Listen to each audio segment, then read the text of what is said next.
exclusively on Gearz. All right, let's go down to Cape Town this afternoon and welcome. I haven't spoken to you for quite a while on Gearz or Balls Visual Radio, and then, of course, the one and only editor of Car Magazine South Africa, Hannes Oosthuizen. How are you, Hannes? Hey, Sasha, how are you? I'm very well, thank you. I'm very well. We can't see a picture of you, Hannes. Why aren't you putting your video on there? I didn't. Everybody wants to see you. Yes, everybody wants to see you. They want to know who's the guy. There we go. There we go. Compliments of 2013 to you, my friend. To you as well. Thank you, Sasha. Yeah, it's going to be a bumper year. Is it going to be a big selling? Let's first start. Is it going to be a big motor car selling year, Hannes? I personally don't think so. A few industry people have told me that they think it'll be a flat year as well. Mm-hmm. Last year was surprising, I think. It's tough out there. I think private sales are really under pressure. There's a lot of fleet sales going on. But, on the other hand, the good news is that there are a lot of high-volume cars being launched this year, starting this month with the Golf 7. Is the Golf 7 out already? I mean, end of Jan or beginning of Feb? Well, as I understand, the dealerships should be getting stock this week already. Oh, amazing. Okay. Including GTI? No, GTI comes a few months later. As always. Around mid-year. As always. All right. Hannes, let's go back last week or whatever, Detroit Motor Show, always full of high-end concepts, etc., etc. Was there anything maybe that you saw from there that we should be looking out for, maybe perhaps coming to SA during the course of this year? Definitely, there are a few. I think the Lexus IS, certainly probably the biggest one. Very stylish car. I don't know if you've seen it. I've seen pictures of it. Looks beautiful. Dramatic new looks, yeah. And then, it's not confirmed, but I wouldn't be surprised a few years down the line to see the new Chevy Corvette here. I'm so hoping that, because for too many years the Corvettes have just been left-hand drives. We need some right hookers, and that car deserves to be in SA. I think it would be a great seller. Apparently that's part of the plan. If they bring it in at the right price, I think there's a great market for the Corvette here. Especially at that kind of price. You know, if they can get it at the right price, it's really going to take on the likes of Porsche. Specifically, I think Porsche. Yeah, I think probably come in between Cayman and 911 on pricing. Sure. If it did come, which is a good spot to be. But, whenever we do Camaros or Mustangs or Corvettes in the magazine, it's very popular. So there really is a ready market for them here. Do you want a Camaro Super Snake? I mean, not a Camaro, Mustang Super Snake. Who doesn't? No, not for you. Maybe for your magazine. But a 900 horsepower one. Is it that blue one? Yeah. We've had it. Oh, damn. Damn. Okay. I'll see if I can get you another one. Or we can get you the Camaro, the one from the Transformers. We've had that as well. Oh, that's a 650 horsepower. Yeah. No, we had them last year at Kalami. See, I'm just too slow. Hannes, let's talk. A couple of cars that were released in the sort of latter part of 2012. Toyota 86. How's it doing? What's the response been? What did you guys think of the car? I've heard loads of other people giving me their input as well. Is this car going to be a great success for Toyota? I think it's already a success purely from the fact it's generating a lot of good PR. And Toyota's had a tough few years, so any good PR is good. It is a very good car. It's fun to drive. It's not the most powerful car, but it uses what it has very well. So we had it on the track at Killarney late last year with Chris Harris and Dion Joubert, and both were raving about it. Terrific. And I think they're selling, whatever they can get. I think Toyota need something also very special in their armory nowadays.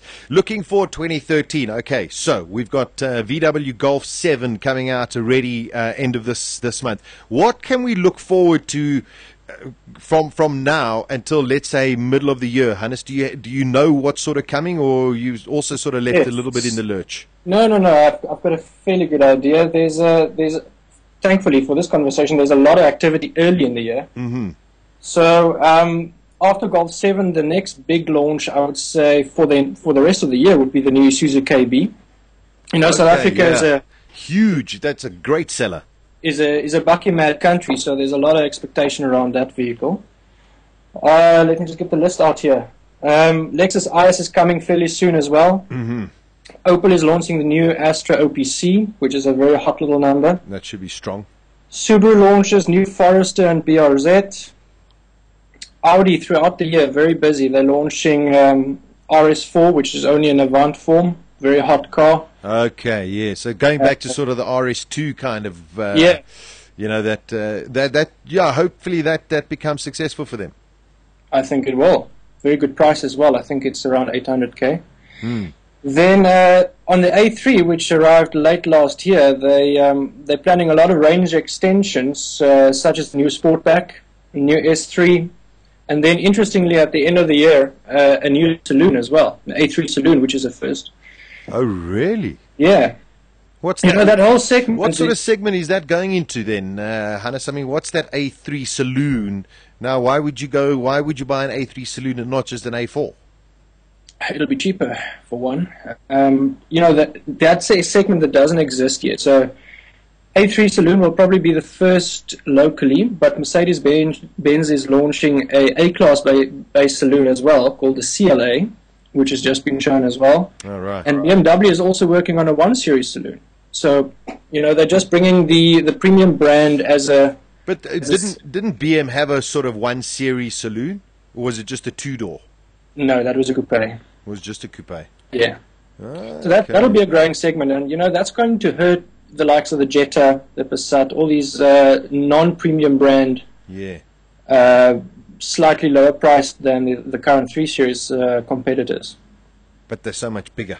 But it'll be one to watch and follow. Absolutely. Yeah.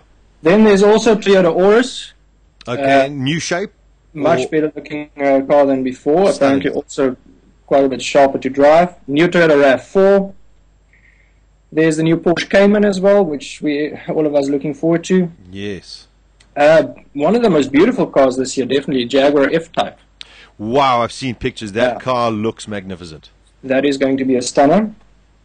And then, you know, the most important car probably from your point of view, the Alpha 4C. But I've heard it's delayed.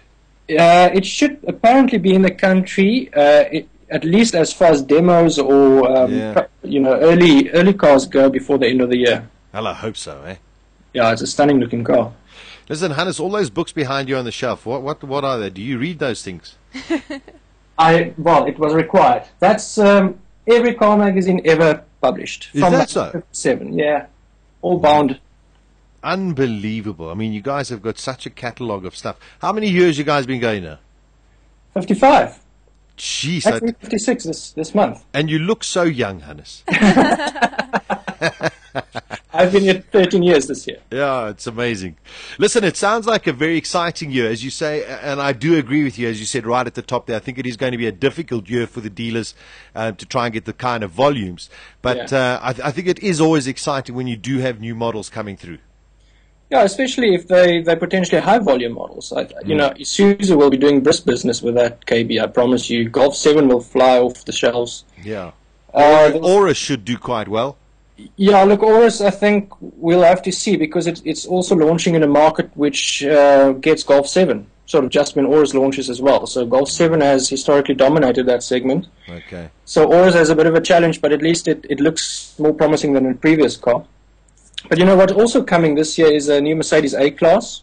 Big departure from what's the mummy wagon that it was before. Correct. And BMW launches new M3 and M4 this year as well. An M4? Wow. Yeah. Do you know any specs on that? M4 is... BMW is splitting their saloon and coupe lines, so the 3 Series remains the saloon. The coupe models become 4 Series. So M3 will be the saloon, M3 as we've always known it. But the M3 coupe, as it was in the past, becomes the M4 coupe. M4 coupe. All right, there we go. And the rumor is about 100 kilograms lighter, but the same power. So the power to weight ratio obviously is good. Wow, that's going to be one to look out for. I always love the M3 or M4s, what they're going to be called, and the M5s, that's for sure. Some of my favorites. Hannes, it's great, my friend. We'll definitely speak to you again very, very soon. And keep up the brilliant work in Car Magazine. Thanks a lot, Sasha. All right, my friend. Take care. Great. Ciao, ciao. At the next intersection, turn on Gearz with Sasha Martinengo. weekdays from 12 to 2 p.m. Central African Time.